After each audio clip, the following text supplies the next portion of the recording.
Hi dears, welcome back to my channel. ഇന്ന് രാവിലെ ബ്രേക്ക്ഫാസ്റ്റിന് 2 ടൈപ്പ് ഇഡ്ഡലി ഉണ്ടാക്കി. ഒന്ന് റാഗിയുടെ ഇഡ്ഡലിയും മറ്റേത് സാധാ നമ്മൾ ഉണ്ടാക്കുന്ന ഇഡ്ഡലിയും. റാഗി ഇഡ്ഡലി മാവാണ് കൂടുതൽ പൊന്തിയിരുന്നത്.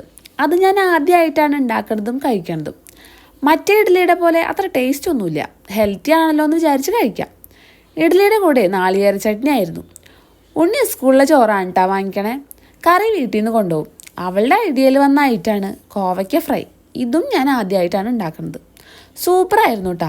കോവയ്ക്ക നീളത്തിൽ കട്ട് ചെയ്ത് ചിക്കനിലിടുന്ന മസാല ചേർത്ത് നന്നായി വഴറ്റി. മസാല എന്ന് പറയുമ്പോൾ അത്ര എരിവൊന്നും ഇല്ല കേട്ടോ. പിന്നെ സ്കൂളിൽ പോണതിന് മുന്നേ റംബൂട്ടാൻ കഴിക്കാൻ വേണമെന്ന് പറഞ്ഞ് ഭയങ്കര വാശിയായിരുന്നു. അപ്പോൾ വിചാരിച്ചു വീഡിയോ എടുക്കാമെന്ന്. പിന്നെ വണ്ടി വരാറായപ്പോൾ പതുക്കെ റോഡിലേക്ക് ഇറങ്ങി. അവിടെ നിറയെ ചിത്രശലഭങ്ങളുണ്ട്. അതിൻ്റെ പിന്നാലെ ഉണ്ണി ഓടണേ. ഉണ്ണി സ്കൂളിൽ പോയാൽ വീട് ഉറങ്ങിയ പോലെയാണ്. എന്നാൽ പോയില്ലെങ്കിലോ എൻ്റെ തൊണ്ടയ്ക്കൊരു റെസ്റ്റ് പോലും ഉണ്ടാവില്ല. എല്ലാവരുടെയും വീട്ടിൽ ഇതൊക്കെ തന്നെയായിരിക്കുമല്ലേ അവസ്ഥ.